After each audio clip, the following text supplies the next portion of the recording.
خوش آمدید listeners. Today I am going to start a complete novel named as اپنا ہو تو ایسا ہو از قلم نادیہ جہانگیر. اس سے پہلے کہ وہ باہر نکلتی عجلت میں اندر کوئی داخل ہوا تھا. کیا بات ہے، اس نے اندر داخل ہونے والے کو اپنے بازوؤں میں بھینچ لیا تھا. بابا آپ کو بلا رہے ہیں. وہ کیوں؟ مجھے کیا پتا، آپ خود جائیں اور پوچھ کر آئیں. اچھا صاحب جاتی ہوں. اس نے ہنستے ہوئے سعد کے بالوں کو چھیڑا تھا.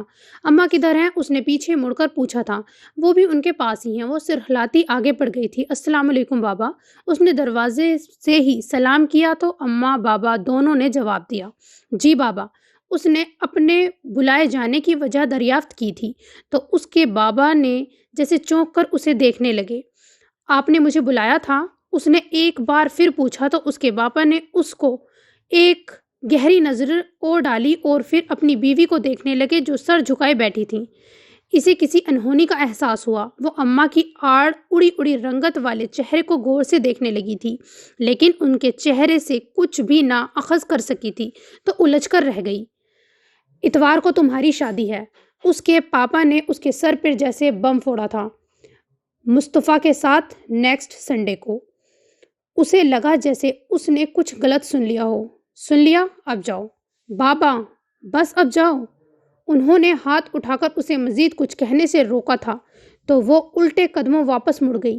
دہلیز پہ اس کے قدم لڑکھڑائے لیکن اس نے خود کو گرنے سے بچا لیا. سین چینج. ہیلو مصطفیٰ. یس میں ماہا بات کر رہی ہوں. جی. وہی ہمیشہ کا ٹھہرا اور سرد اندازہ اس کے اندر کو بھی جیسے سرد کر گیا تھا. مجھے آپ سے کچھ کہنا تھا. وہ بھی سرد لہجے میں بولی تھی. کہیں. فون پہ نہیں کہہ سکتی اور جگہ میں مصروف ہوں. وہی سرد جواب آیا. آپ کا وقت نہیں ضائع ہوگا. اس نے دانت کچکچا کر ماؤتھ پیس کو گھورا تھا. لیکن میں فارغ نہیں ہوں. آپ سمجھتے کیا ہیں خود کو؟ میری زندگی کا سوال ہے اور آپ کے پاس وقت نہیں ہے. کیا بات ہے؟ بات آپ خوب جانتے ہیں. میں 10 منٹ بعد آپ کے یہاں آتا ہوں. نہیں پلیز پلیز میری بات سنیں. مصطفیٰ صاحب. اس کا چلانا بے سود گیا. موبائل آف ہو چکا تھا. بے اختیار اس کی آنکھوں میں تیرتا پانی گالوں پر لڑک آیا تھا. وہ دیوار کے ساتھ سر ٹکائے رونے لگی تھی. اس پل اسے اپنی سگی ماں بہت شدت سے یاد آ رہی تھی. سوتیلی نے تو سوتیلا پن دکھا کر اسے اپنے اس بھانجے کے نام کر دیا تھا. جو عورت کی عزت کرنا تو ایک طرف، عورت کو اپنے سامنے دیکھنا تک گوارا نہ کرتا تھا. جس کا دل نہیں ایک پتھر تھا. جس میں نہ کوئی احساس تھے نہ کوئی جذبات. جس کی زبان سے کوئی فالتو بات نہ نکلتی تھی. جس کے لہجے میں کسی نے کوئی گرمی نہ دیکھی تھی اور نہ سنی تھی. ماہا سبحانی کی نظروں میں ایسے مرد نہ کبھی جچے تھے اور خاص کر مصطفیٰ علی سے تو وہ ہمیشہ چڑھتی تھی. اسے مصطفیٰ کا ہم وقت چپ کا روزہ رکھے رہنا ہی خولا دیتا تھا. وہ کب سے اسے اپنے گھر آتا دیکھ رہی تھی. وہ جب بھی ان کے گھر آتا تھا بہت چپ اور افسردہ رہتا تھا. اس نے جب بھی اس سے بات کرنا چاہی وہ کچھ ایسے سپاٹ اور سرد لہجے میں بولتا کہ وہ خود ہی شرمندہ ہو کر رہ جاتی تھی. بات ہونٹوں میں ہی دبا لیتی تھی. وہ کراچی میں رہتا تھا. ان دنوں اسلام آباد کسی کام سے آیا ہوا تھا کہ بابا اور اماں نے اسے سولی پر چڑھانے کا فیصلہ کر دیا تھا اور وہ ان کے فیصلے پر حیران تھی کہ نہ تو اس کا باپ رشتہ مانگنے آیا تھا اور نہ بھائی. پھر انہوں نے ہاں کیوں کی؟ آپ کو کیا کہنا تھا؟ ٹھیک 10 منٹ بعد وہ اس کے سامنے کھڑا تھا. بلیک پینٹ اور وائٹ شرٹ میں ہمیشہ کی طرح وہ بہت دلکش لگ رہا تھا. اس کی اسٹرانگ اور دلکش پرسنالٹی میں وہ صرف ایک لمحے کے لیے کھو گئی تھی اور پھر کچھ بول نہ پائی.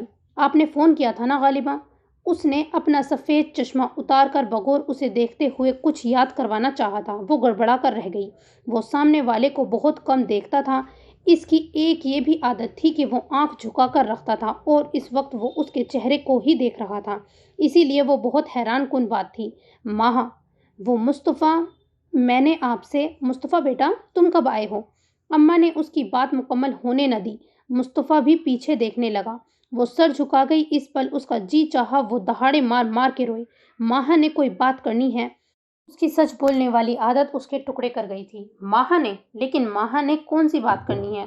مجھے کوئی بات نہیں کرنی. وہ وہاں سے چلی گئی تھی. نہ کرتے ہوئے بھی وہ دن آن پہنچا تھا. وہ بالکل بے حس و حرکت بیٹھی تھی. اسے کوئی پرواہ نہ تھی کہ اس کے دائیں بائیں کیا ہو رہا ہے. وہ جانتی تھی تو صرف اتنا کہ اس کی سوتیلی ماں نے اپنا سوتیلا پن دکھا دیا ہے، سخت گیر باپ نے اپنی دوسری بیوی کے مجبور کرنے پر اپنی سگی اولاد کو دلدل میں دھکیل دیا ہے۔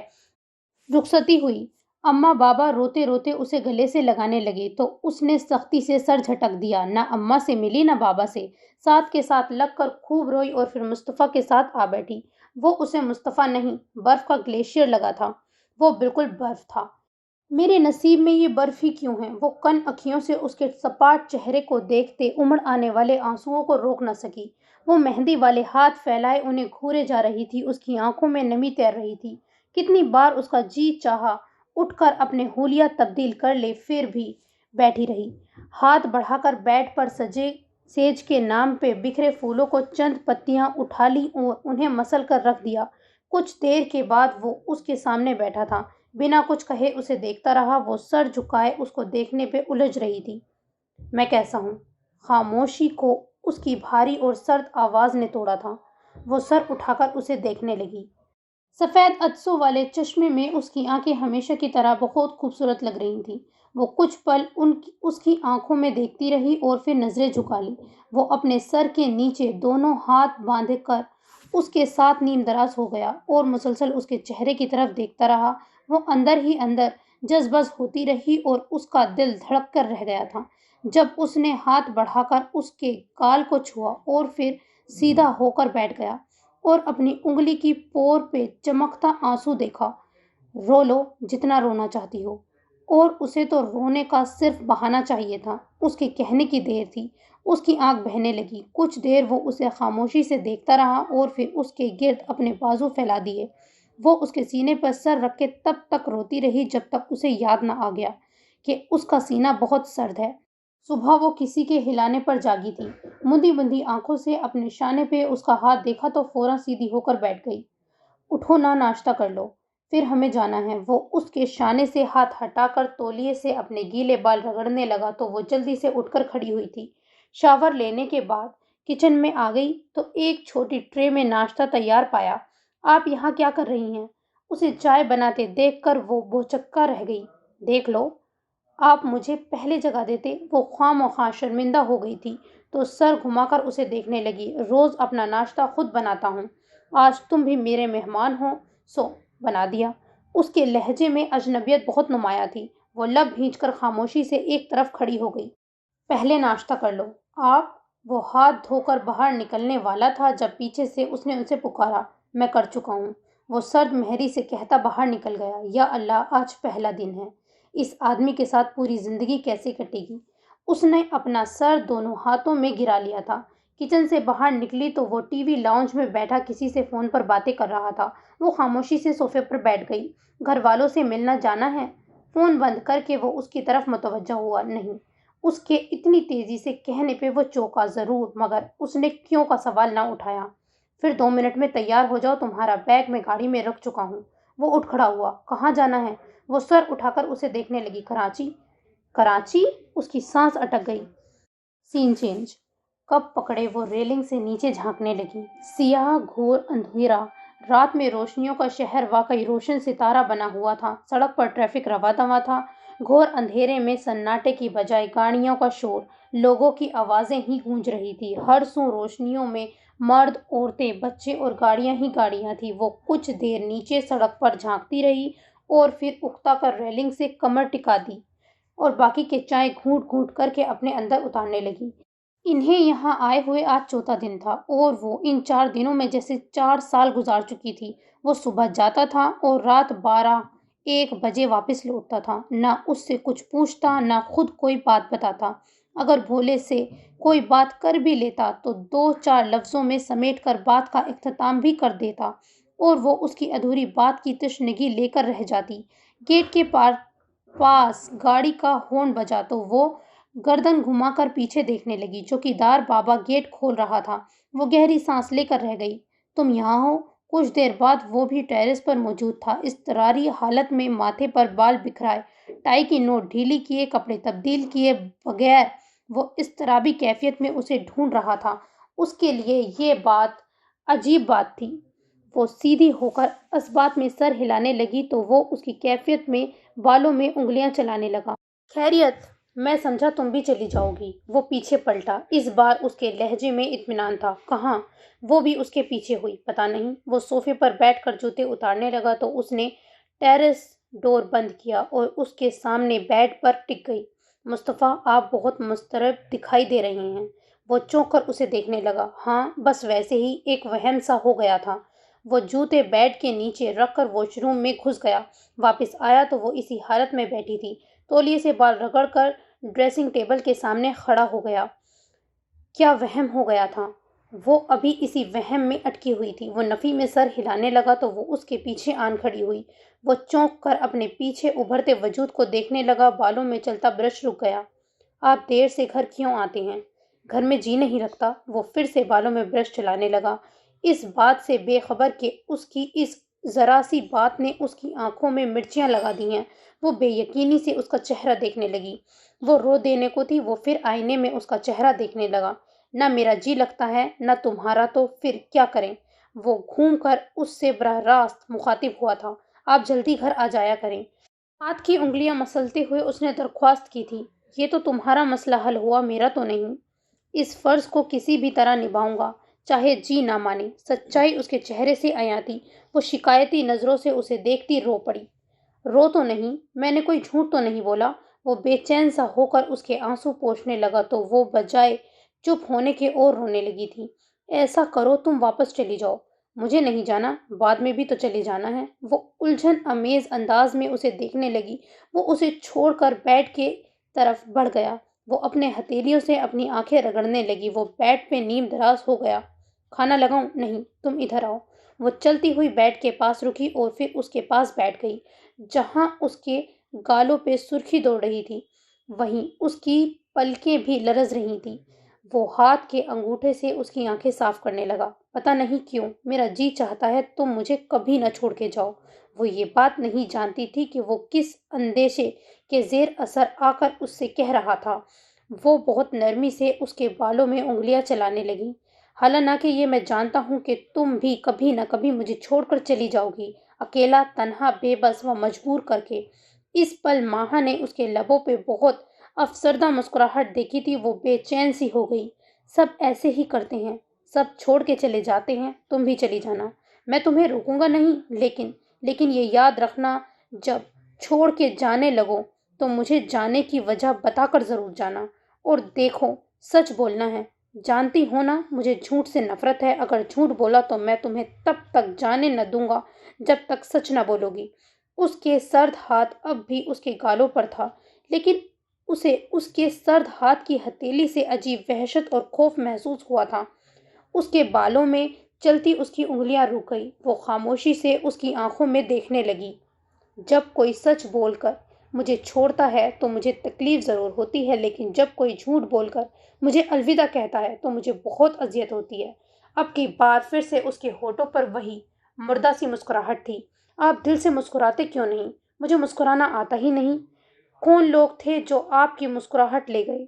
تھے کچھ لوگ، بعد میں تم بھی انہی لوگوں کی فہرست میں شامل ہو جاؤ گی۔ اب کی بار اس کا لہجہ سرد سہی لیکن سماحو بھی تھا۔ وہ ایک ٹک اسے دیکھے گئی، یہاں تک کہ اس کی آنکھوں سے پانی بہہ نکلا۔ سین چینج۔ وہ گھر میں اکیلی تھی۔ ٹی وی کھول کر بیٹھ گئی۔ ٹی وی دیکھ کر بور ہو رہی تھی تو سو بور ہوتی رہی۔ دن تو گزارنے تھے، کوئی نہ کوئی طریقہ تو اپنانا ہی تھا۔ کبھی وہ کوکنگ کا بہت شوق رکھتی تھی، لیکن اب کس کے لیے پکاتی؟ وہ کھانے کا شوقین نہیں تھا۔ وہ اپنے لیے بھی کچھ پکانے کی زحمت نہیں کرتی تھی۔ وہ اکتائے انداز میں ٹی وی پر نظریں جمائے بیٹھی تھی جب فون کی بیل نے پورے گھر میں ارتعاش سا پیدا کر دیا تھا۔ وہ اس انداز میں فون اسٹینڈ کی طرف بڑھی۔ ماہا، ماہا، ابھی اس نے ہیلو ہیلو ہی کہا تھا جب دوسری طرف سے بڑی بے چینی سے اسے پکارا گیا تھا۔ وہ اس آواز پر کانپ کے رہ گئی۔ بولو ماہا، تم ہو نا؟ وہ نیچے بیٹھ چلی گئی۔ میں جانتا ہوں تم ہو ماہا۔ ماہا پلیز بولو نا۔ ارسل، تم نے یہ نمبر کو چھوڑو۔ تم یہ بتاؤ تم کراچی کب آئیں اور یہاں آ کر تم نے مجھ سے کانٹیکٹ کیوں نہیں کیا؟ اس کے لہجے اور انداز میں سابقہ بے تابی ہنوز تھی۔ وہ اپنے دل پر ہاتھ رکھ کر گہرے گہرے سانس لینے لگی۔ ناراض تھیں تو اس کا یہ مطلب تو نہیں تھا کہ مجھے بتاتی ہی نہیں؟ جانتی ہو کس قدر بے چین ہوں میں تمہارے لیے، کس قدر تڑپ رہا ہوں۔ ارسل پلیز۔ اس نے اسے ٹوکنا چاہا لیکن اپنی کوشش میں ناکام رہی۔ کیوں بند باندھنا چاہتی ہو میرے بے قابو جذبات پر؟ کیوں میری بے تابی بڑھا رہی ہو؟ جانتی ہو بہت ادھورا رہ گیا ہوں میں تمہارے بغیر، نہیں جی سکتا اب بنا تمہارے۔ اس کے لہجے میں صدیوں کا درد اتر آیا تھا لیکن اس کے اعصاب جھنجھلا کر رہ گئے تھے۔ ارسل پلیز بند کرو اپنی بکواس، نہیں سننا چاہتی میں تمہارے یہ ڈائیلاگز۔ تمہیں یہ ڈائیلاگز لگ رہے ہیں؟ میری زندگی بے رنگ و بے نور ہو چکی ہے اور تمہیں یہ ڈائیلاگ بہت سنگ دل ہو ماں۔ تمہارے نام پہ میں نے اپنی پوری زندگی وقف کر دی ہے اور تم ماں، تم میری باتوں کو ڈائیلاگ کہہ رہی ہو۔ شٹ اپ ارسل، شٹ اپ۔ وہ اتنی زور سے دہاڑی تھی کہ اسے اپنی آواز بھی اجنبی لگی۔ وائے، میں اب ماہا سبحانی نہیں، ماہا مصطفیٰ ہوں۔ تمہیں ایسی باتیں کرتے ہوئے شرم آنی چاہیے، اب میں ایک شادی شدہ عورت ہوں۔ ماں تم نے شادی کر لی ہے؟ مصطفیٰ سے؟ کیوں؟ تمہیں میں کیوں نہیں یاد آیا؟ ہاں میں نے شادی کر لی ہے اور اب میرا پیچھا چھوڑ دو۔ وہ بہت بے بسی بے چارگی سے چلائی۔ کیوں چھوڑ دوں پیچھا؟ جب تک تم میری نہیں ہو جاتی میں تمہارا پیچھا نہیں چھوڑوں گا۔ ارسل کچھ خوف کرو، تمہیں ایسی باتیں زیب نہیں دیتی۔ میرے بجائے تم نے کسی اور سے شادی کر لی ہے، کیا تمہیں یہ زیب دیتا ہے؟ Shut up. تم مجھے کل کہیں مل سکتی ہو؟ نہیں ارسل پلیز، پلیز ماں، میں تمہیں اپنے سامنے دیکھنا چاہوں گا۔ چپ ہو جاؤ پلیز، میں نہیں تم سے نہیں ملنا چاہتی۔ اس نے چلا کر فون بند کر دیا اور وہیں گھٹنوں میں سر دے کر رونے لگی۔ فون کی بیل بار بار بجتی رہی لیکن اس نے ریسیو نہ کیا۔ ایک بار پھر اس کے اندر خوف سا چھا گیا تھا۔ وہ تو ارسل بھٹ کو بھول ہی چکی تھی اور وہ ایک بار پھر اس کے در پہ صدائیں لگانے لگا تھا۔ ارسل بٹ کالج میں اس کے ساتھ ہی پڑھتا تھا، بہت ہی رنگین مزاج تھا، طبیعت اور مزاج دونوں میں ہی بے تحاشا رنگینی اور شوقی تھی۔ لڑکیوں کو پھنسانا اور لمبے چکروں میں گرفتار کرنا اس کا پسندیدہ مشغلہ تھا اور اسی مشغلے کو برقرار رکھنے کے لیے اس نے اپنے ہاتھ ماہا کے سامنے بھی پھیلا دیے۔ ماہا کو ایسے لوگوں سے بے حد نفرت تھی، اسی لیے اس نے اس کے خیال کو جھٹک دیا لیکن وہ بجائے پیچھے ہٹنے کے اس کی محبت میں آگے ہی آگے بڑھتا چلا گیا اور اسے بار بار یقین دہانی کرواتا رہا کہ وہ اس کے ساتھ پرخلوص ہے اور دل و جان سے اس کا ہاتھ تھامنا چاہتا ہے، لیکن اس نے ہمیشہ اس کی محبت کو جھٹلایا تھا اور کبھی اس کی حوصلہ افزائی نہیں کی تھی۔ اور اب ایک بار پھر سابقہ بے تابیوں اور بے چینیوں کو لیے ماہا پکار رہا تھا۔ وہ خوف و ہراس میں مبتلا ہو گئی تھی۔ سین چینج۔ اسے لگ رہا تھا اس نے مصطفیٰ کو سمجھنے میں کہیں غلطی کر دی ہے۔ وہ مصطفیٰ کو جیسا سمجھتی تھی یقیناً وہ ویسا نہیں تھا۔ وہ مصطفیٰ کو جذبات و احساسات سے عاری شخص سمجھتی تھی لیکن اب اس کے ساتھ رہتے ہوئے اسے محسوس ہو رہا تھا جیسے مصطفیٰ نے جان بوجھ کر اپنے جذبات اور محسوسات پر بند باندھ رکھے ہیں۔ وہ بہت مونڈی بندہ تھا، جب موڈ میں ہوتا تو اس سے ڈھیر ساری باتیں کرتا اور جب بیزار ہوتا تو اسے آؤٹ ہونے کا اشارہ کر دیتا۔ اسے اس کا بیزار ہونا اور بیزار رہنا بہت برا لگتا تھا، پہلے بھی اور اب بھی۔ بے شک اس نے اس کی چاہت نہیں کی تھی اور اس کی نظر میں اس کی سوتیلی ماں نے اس سے جان بوجھ کر اپنی محبت و چاہت سے اپاہج بھانجے کے ساتھ بیاہا تھا۔ ماں بابا کے ساتھ اس کی ناراضگی ہنوز تھی۔ شادی کے اولین دنوں میں مصطفیٰ سے اس نے وہ محبت نہیں پائی تھی جو ایک نئی نویلی دلہن اپنے دولہے سے پاتی ہے، اسی لیے اماں بابا سے ناراضگی میں اس کی شدت بڑھ گئی تھی جو اب تک قائم تھی، لیکن جو ناراضگی شروع سے ہی مصطفیٰ کے لیے اس کے دل میں موجود تھی وہ قدرے کم ہو گئی تھی۔ اب وہ اس کا خیال رکھنے لگی تھی کیونکہ وہ بھی دل سے نہ سہی لیکن پھر بھی اس کا خیال کرنے لگا تھا، اسے اہمیت دینے لگا تھا۔ وہ شام کی آنکھوں کا ایک بحروپ لگا، کچھ چھاؤں کچھ دھوپ لگا، نہ جانے کیوں وہ مجھے کچھ اپنا ہی روپ لگا۔ وہ رات کا کھانا تیار کر رہی تھی، وہ کچن کے دروازے میں آ کھڑا ہوا اور اسے غور سے دیکھنے لگا۔ اپنی پشت پر اس کی نظریں محسوس کر کے وہ پیچھے پلٹی تو بے اختیار لب کچل کر رہ گئی۔ وہ اپنی سرخ آنکھوں میں نہ جانے کون سا دکھ لیے کھڑا تھا۔ وہ اسے اس پل اذیت میں مبتلا لگا۔ ایسے کیا دیکھ رہے ہیں؟ وہ چلتا ہوا اس کے پاس آ کر کھڑا ہوا۔ دیکھ رہا ہوں تمہارے ہوتے ہوئے یہ کچن بہت مکمل لگ رہا ہے لیکن ایک خرابی ہے اس میں۔ وہ کباب تلنے لگا۔ وہ بنا کچھ کہے اسے دیکھتی رہی۔ میں نے یہاں جسے بھی کھڑے دیکھا ہے دوبارہ وہ کبھی گھر میں مجھے نظر نہیں آیا، وہ افسردگی سے کہتا، کبابوں کو الٹ پلٹ کرتا، پلیٹ میں نکالنے لگا۔ اس پل اس نے اس کا درد اپنے اندر تک اترتا ہوا محسوس کیا۔ سوچ رہا ہوں اب تم یہاں دوبارہ نظر آؤ گی یا نہیں؟ افسردگی سے سوالیہ نظریں اس پر ڈالی تو وہ بے اختیار بول اٹھی، میں نے کہاں جانا ہے مصطفیٰ؟ میں ہوں آپ کے گھر میں، آپ کے آس پاس۔ میرے پاس نہیں۔ اس نے نہایت شفاقی سے اسے جھٹلایا تھا۔ جو میرے پاس ہوتے ہیں وہی میرے پاس نہیں رہتے۔ تم کہو تم میرے پاس نہیں ہو۔ ایک دم وہی سردی اس کے لہجے میں آ سمائی تھی۔ لیکن مصطفیٰ میں آپ کے پاس ہوں، آپ بس تم کہو تم میرے پاس نہیں ہو۔ وہ عجیب ضدی لہجے میں بولا تو اس کی حیرت سے آنکھ پھٹ گئیں۔ میں آپ کے پاس موجود ہوں تو میں کیوں کہوں کہ میں آپ کے پاس موجود نہیں ہوں، جبکہ میں آپ سے ایک ہاتھ کے فاصلے پر کھڑی ہوں؟ تو نہیں کہو گی؟ وہ سرد مہری سے کہہ کر کچن سے چلا گیا تھا۔ فون کی گھنٹی بجی تھی۔ اس نے بنا سوچے سمجھے ریسیور اٹھا لیا۔ ہیلو ماں، تم ماں بول رہی ہو نا؟ دوسری طرف بے چینی بے قراری تھی۔ ہیلو ماں، ہیلو۔ شرم کرو ارسل، پلیز۔ شکر ہے تم ہی ہو۔ ادھر سے گہرا سانس لیا گیا تو اس کی رگیں تن گئی۔ کیا تکلیف ہے اب؟ نہایت ہی غصے سے وہ چلائی۔ وہ پہلے سے زیادہ بے قرار دکھائی دینے لگا تھا۔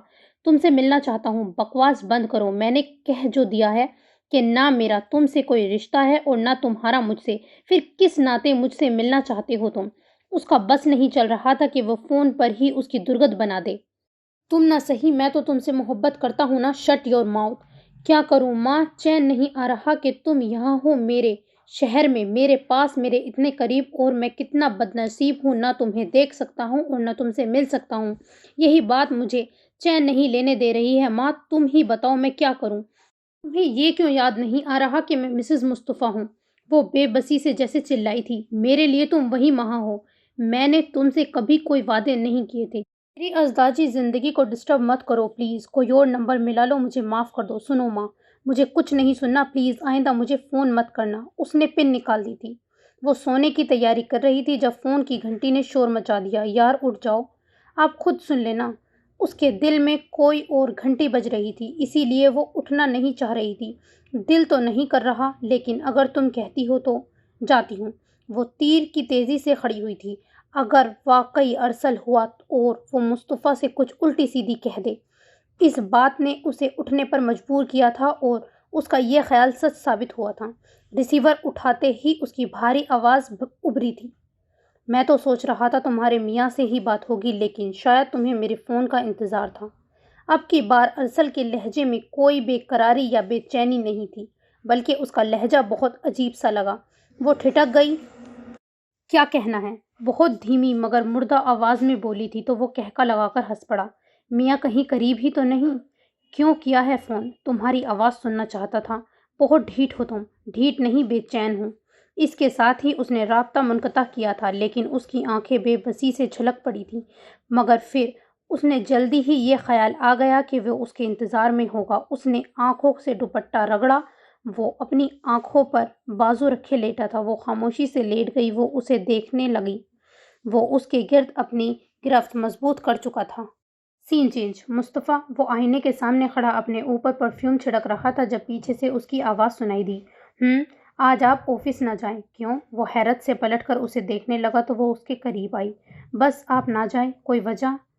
کوئی نہیں تو پھر؟ ضروری ہے کوئی وجہ ہی ہو۔ آپ آج گھر نہیں رک سکتے؟ وہ چڑ گئی۔ چھٹی کرنے کی کوئی وجہ تو ہونی چاہیے۔ وہ پیچھے پلٹ کر دوبارہ سے آئینے میں اپنا سراپا دیکھنے لگا۔ گہرے سانس لیتی کمرے میں بکھری چیزیں سمیٹنے لگی۔ اچھا پھر میں چلتا ہوں۔ وہ بیگ اٹھا کر اس کے قریب آیا تو وہ بے ساختہ اس کا سرخ ستا ستا چہرہ دیکھنے لگی۔ آنکھوں کی رنگت بھی بے حد فیکی تھی۔ وہ آج اسے روکنا چاہ رہی تھی کیونکہ وہ بیمار تھا، لیکن وہ اپنی بیماری کو مانتا نہ تھا۔ اسے آرام کی ضرورت تھی، لیکن وہ جان بوجھ کر آرام کرنا نہیں چاہ رہا تھا۔ نہ جانے وہ خود کو اتنی سزا کیوں دے رہا تھا۔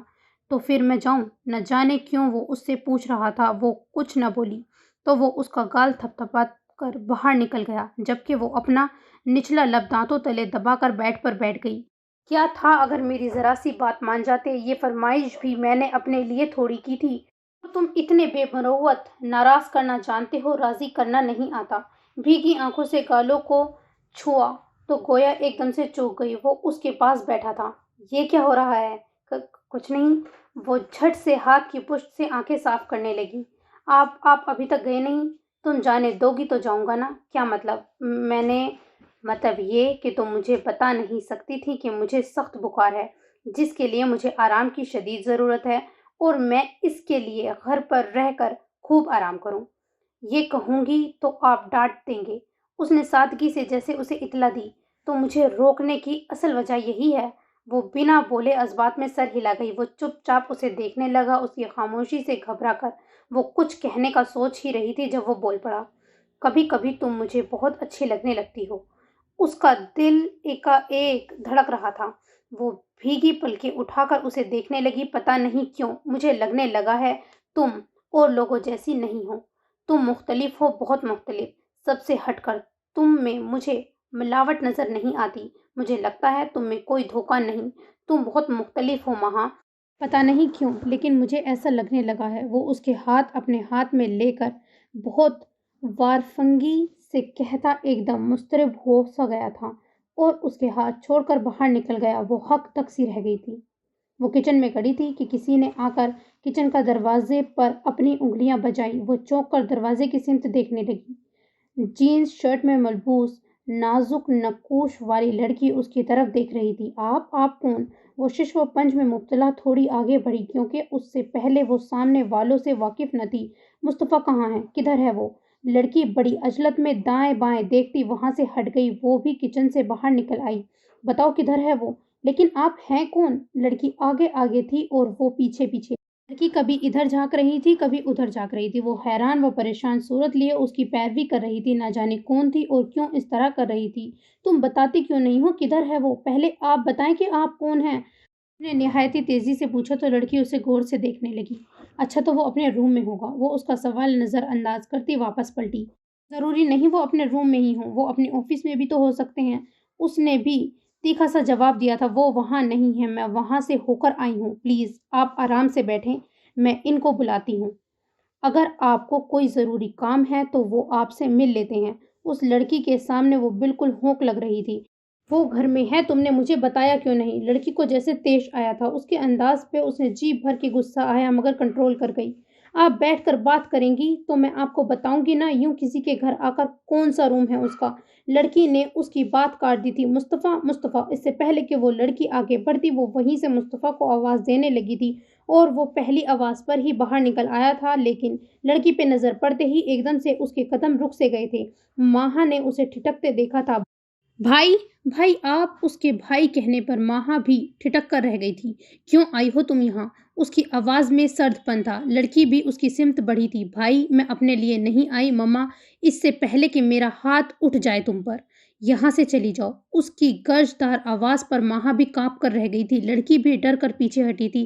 بھائی مما میں نے تم سے کہا ہے یہاں سے چلی جاؤ۔ لڑکی اس کے غصے کو خاطر میں ہی نہ لائی تھی۔ میری بات کیوں نہیں سن رہے ہیں؟ وہ رونے لگی تھی تو مصطفیٰ کی آنکھوں سے جیسے چنگاریاں پھوٹ پڑی تھی۔ مما کو کینسر ہے، وہ ہاسپٹل میں ہیں اور آخری سانسوں میں آپ کو پکار رہی ہیں، پلیز بھائی۔ وہ بات مکمل نہیں کر پائی تھی کہ وہ اسے کلائی سے پکڑ کر باہر کھینچ کر لے گیا تھا۔ میری بات تو سنیں مصطفیٰ، مما آپ کو۔ مصطفیٰ پلیز! وہ نہ جانے کیا کیا کہہ رہی تھی۔ وہ بڑی بے دردی سے اسے کھینچتا ہوا چلا گیا تھا۔ واپس آیا تو غصے سے ماتھے کی تمام رگیں تنی ہوئی تھی۔ وہ اس کو ایک نظر دیکھتا اپنے کمرے میں چلا گیا تھا۔ اس نے اس سے کچھ بھی نہیں پوچھا تھا۔ اس نے بھی شاید اسے کچھ بتانا ضروری نہیں سمجھا تھا، بس چپ چاپ بستر پر پڑا رہا۔ وہ اس سے پوچھے بغیر قریبی کلینک سے ڈاکٹر زیادی کو بلا لائی تھی، لیکن بعد میں اس کی ملامتی نظروں کو بھی سہنا پڑا تھا۔ ڈاکٹر کی ہدایت کے مطابق وہ اس کے لیے سوپ تیار کرنے لگی اور جب باؤل میں نکال کر کمرے میں آئی تو وہ موبائل کان سے لگائے بہت دھیمی آواز میں کسی سے بات کر رہا تھا۔ وہ آہستہ سے اس کے سامنے بیٹھ گئی۔ جی پاپا وہ آ گئی ہے، آپ کر لیں بات۔ وہ جان گئی تھی کہ مرتضیٰ صاحب کا فون ہے، اسی لیے اس نے جھٹ ہاتھ بڑھا دیا۔